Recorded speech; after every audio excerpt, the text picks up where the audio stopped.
8 em ponto, marcando o quinto sinal aqui na Rádio Bandeirantes. Seja muito bem-vindo ao Jornal Gente desta segunda-feira, 8 de fevereiro de 2021.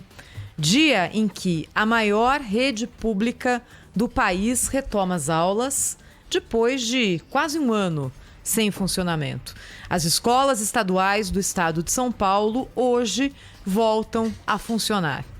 Alguns colégios privados também já retomaram suas aulas. A questão da volta às aulas é uma questão que está ocorrendo de forma não homogênea por todo o país. Assim como também o ritmo da vacinação, assim como as decisões a respeito de fechamento, de quarentena, foram tomadas individualmente pelos estados. Por exemplo, alguns estados ainda não determinaram data para o retorno presencial de aulas. Vários, aliás. São Paulo começa hoje. São Paulo tem a maior rede pública do país. São Paulo tem um desafio enorme a partir de agora, que é o desafio de, primeiro, abrigar os alunos, garantir segurança de alunos, garantir segurança de professores, fazer com que alunos se envolvam novamente com o ambiente, com a temática escolar, coisa que não aconteceu no ano passado. Para daí a gente começar a pensar em recuperar aquilo que não foi aprendido durante o ano de 2020. É uma questão ainda polêmica. A gente falou sobre isso aqui no Jornal Gente de sábado e muitos ouvintes se manifestaram porque é uma questão que mexe com a vida de todos nós. A gente está abrindo hoje o Jornal Gente com esse assunto, não só pela data e pela relevância, pelo fato de que isso envolve milhões de pessoas, mas também porque o primeiro dia da volta às aulas no estado de São Paulo é marcado por uma ameaça de greve dos professores da rede estadual, liderados por um sindicato fortíssimo, que é a APOESP. A APOESP diz que não gostaria de voltar ao trabalho antes que todos fossem vacinados. Que bom seria, né? Que eu vou fazer uma pergunta aqui para cada um dos nossos ouvintes. Você, se pudesse, preferia voltar ao seu trabalho já vacinado ou sem vacinar? É uma resposta óbvia. Se você pode voltar com 100% de segurança, é melhor, não é? A questão é a seguinte, eu pensei muito durante esses... O fim de semana foi muito intenso nesse aspecto, porque muitos ouvintes da Rádio Bandeirantes entraram em contato com a gente, alguns até pelas redes sociais pessoais daqui dos apresentadores, muitos professores falando o seguinte: escuta, vocês estão errando, a gente não tem que voltar, a gente vai se expor.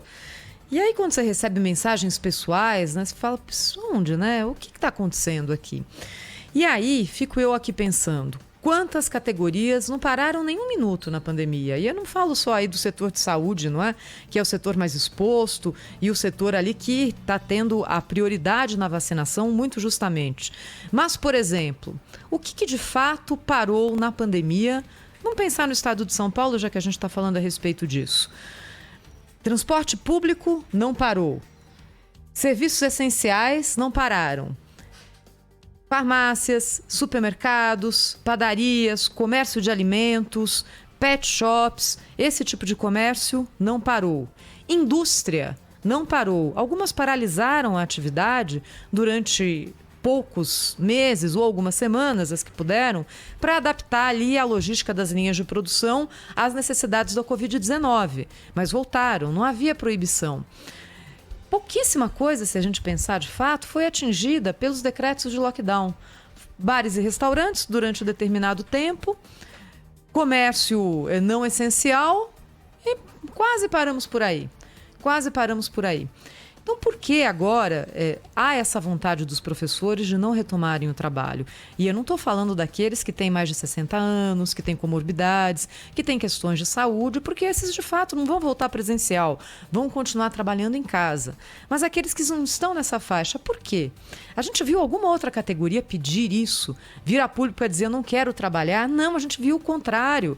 As pessoas implorando, por favor, vamos retomar, eu preciso ganhar dinheiro, não estou fechando a conta em casa. É claro que a gente está falando aqui de categorias que não têm o ganho garantido, como o funcionalismo público, que não teve, aliás, nenhum tipo de alteração na sua remuneração, mesmo com esquemas paralelos de trabalho, como ocorreu agora durante a pandemia.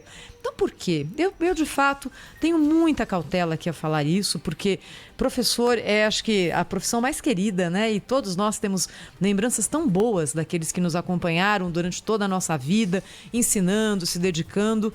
Mas eu não estou entendendo, Pedro, Cláudio, o porquê disso. A não ser o fato de que há um sindicato muito estruturado, um sindicato político, que está usando agora a categoria como manobra para tentar algum outro objetivo que não é esse.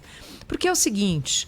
Que professor, aí olha, vou falar uma coisa aqui que, por favor, queridos professores, não se ofendam, mas é para cada um pensar. Que professor, durante todo esse período de pandemia, desde março, cumpriu 1000% as regras de isolamento social? Se você cumpriu, eu entendo. Tem algum problema de saúde, tem medo. Agora, professor que retomou a sua vida normal, está rodando, está circulando, está viajando... E agora diz que não pode voltar a trabalhar por causa da Covid-19, sendo que tudo voltou e com segurança. Com a segurança que é possível nesse momento, 100% não vai ter mesmo, até que a vacinação seja geral. Olha, cada coisa que a gente vê por aí. Pedro Campos, Cláudio Humberto, bom dia para vocês, boa semana pra gente. Olá, muito bom dia, Thaís Freitas, muito bom dia, Pedro Campos, bom dia, Brasil. Olha, é exatamente o que você falou, a sua análise é perfeita, enfim, com a cautela necessária, né? Eu só acho que, assim, não me surpreende o fato de que essa pelegada do movimento sindical que fica querendo prolongar essa situação, é gente que está habituada a não trabalhar, já está habituada a não trabalhar. A gente sabe que esses pelegos são dispensados do trabalho.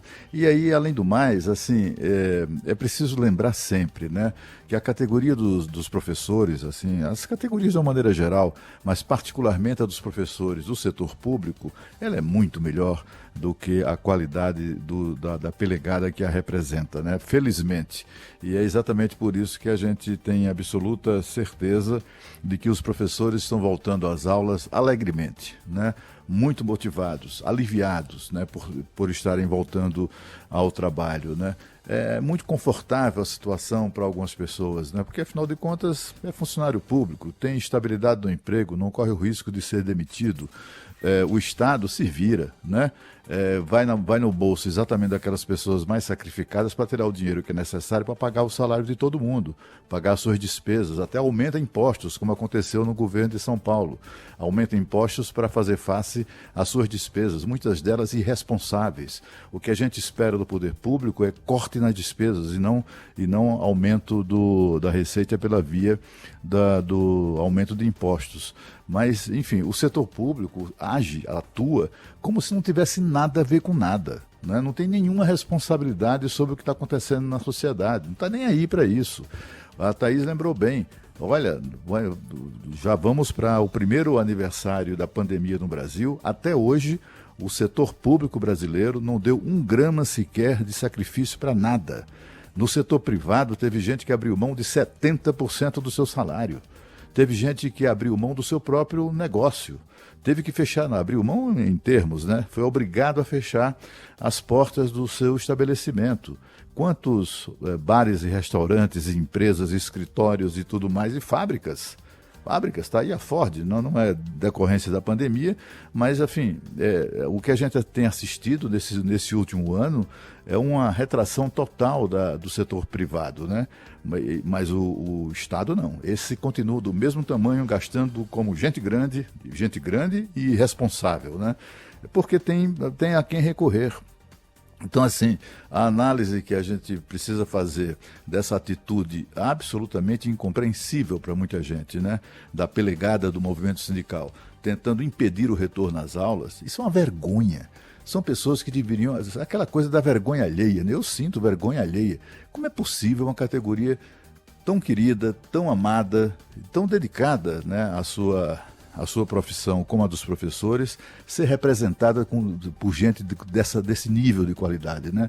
Um nível tão baixo de qualidade. É uma tristeza porque a gente sabe muito bem que a Secretaria de Educação de São Paulo adota todos os cuidados que são necessários para garantir aquela segurança que é possível num momento como esse, né? O cuidado do distanciamento, a divisão da turma em 3 grupos, enfim, a obrigatoriedade do uso de equipamentos de proteção individual, está tudo muito bem pensado, né? Tudo muito bem estruturado. Aí a gente assiste, por exemplo, quando se determinou o retorno às aulas, houve uma ação na justiça entre os pelegos sindicais que entraram com essa ação para não ter que trabalhar. Estava lá uma categoria, um sindicato, que tinha iniciado o processo de colônia de férias. Colônia de férias, né? Colônia de férias pode, né? O seu associado ir com a família para um local aglomerar, isso pode. Escola que não pode. Crianças e adolescentes podem acompanhar os pais nos bares e restaurantes no horário que é possível frequentá-los. Pode ir ao shopping, pode ir ao comércio, pode ir onde quiser, até a praia.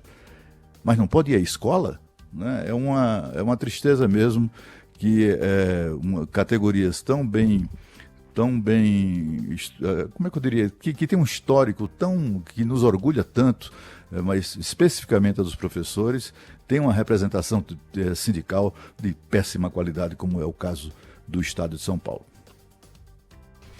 Cláudio, o Brasil talvez ganhe as manchetes do mundo, né, hoje, porque esse sindicato aí, que representa apenas alguns professores da rede pública de ensino, não é um sindicato dos professores da rede pública e privada, ele recomendou ontem na internet que os pais não mandem os filhos para a escola. Um sindicato de professores que recomendou aos pais que não mandem os filhos para a escola. Veja só a gravidade desta ação desse sindicato irresponsável, né? Que não participou das discussões porque não quis, né? Que participou das discussões sobre a volta às aulas, né? Apenas pro forma, não teve nenhum envolvimento ali nessa questão, porque eles têm a garantia do salário, eles têm a estabilidade, eles têm a proteção sindical.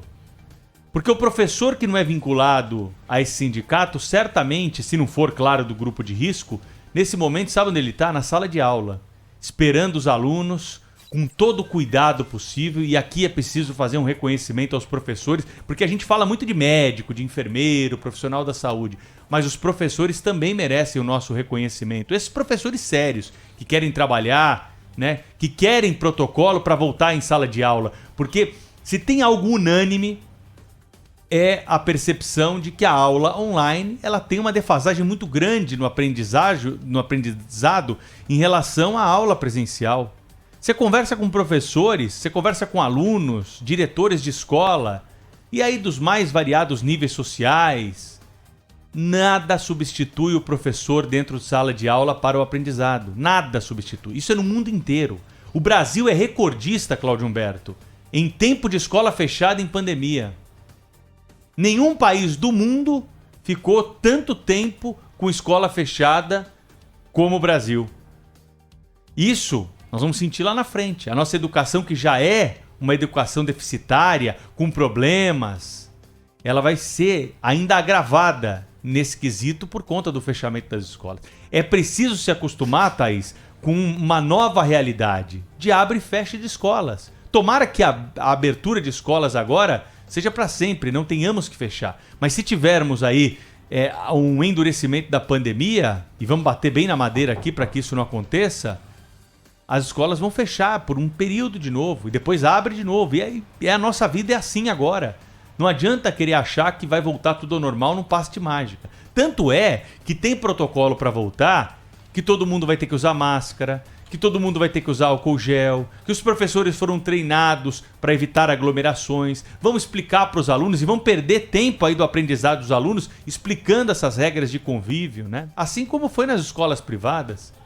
Tempo de sala de aula para educar, para ensinar. Você não pode tirar máscara, você não pode abraçar o colega, você tem que manter uma distância. Na hora do lanche, lavar as mãos e aquelas orientações todas que nós já sabemos, mas que precisam ser reiteradas para os estudantes em São Paulo.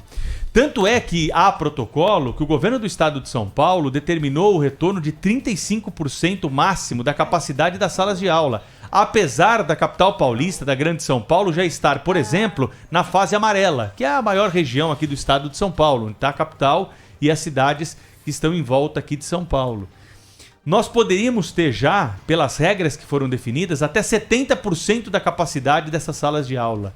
O governo disse não, vamos aguardar mais um pouco, atrasaram uma semana no retorno das aulas e tivemos então hoje a data para o retorno às aulas, que vai estar acontecendo, apesar desse movimento aí de paralisação em grande parte do estado de São Paulo. E onde estamos na fase amarela, não teremos os 70%. Nós vamos ter 35% da capacidade, justamente para voltar com calma, com prudência. É isso que os pais precisam, né? De tranquilidade. E não de bagunça, não de mais confusão, como esse movimento sindical com intenções exclusivamente políticas e também intenções que dizem respeito apenas ao próprio umbigo de quem tem o salário garantido e a estabilidade, podem, nesse momento, se dar o luxo de uma estratégia como essa. E para finalizar, vamos lembrar o que disseram aqui esses sindicalistas que falam em nome dos professores. Eles disseram no começo da pandemia, a Organização Mundial da Saúde disse que é para fechar escolas. As escolas do mundo inteiro foram fechadas. Hoje, a Organização Mundial da Saúde diz o quê? Escola tem que abrir. A escola não pode mais ficar fechada.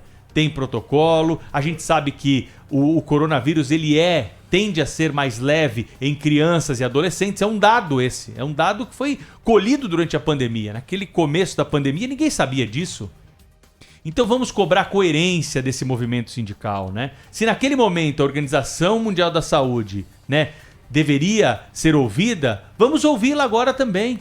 Porque a Organização Mundial da Saúde diz hoje que os países precisam criar protocolos para abrir as escolas. E foi exatamente o que foi feito aqui no estado de São Paulo para a reabertura das escolas. Esse é um assunto que mexe com a vida de todo mundo, né, Thaís? Mexe com a vida de quem tem filho, de quem não tem filho, de quem é professor, porque é um assunto presente nas discussões familiares, né? Por mais que as pessoas tenham receio, por mais que as pessoas não queiram mandar os filhos e têm todo o direito para a escola de fazer isso no momento desse de pandemia, nós temos que abrir a possibilidade para aqueles que querem, aqueles que se sentem seguros, aqueles que mostram até uma certa coragem nesse momento de enfrentar a pandemia dessa maneira. E claro que o ouvinte da Rádio Bandeirantes, desde o início do programa, já está se manifestando sobre o assunto. A gente vai ouvir algumas das mensagens dos ouvintes do Jornal Gente da Rádio Bandeirantes nesta segunda-feira, dia 8 de fevereiro, dia de volta às aulas nas escolas públicas de São Paulo.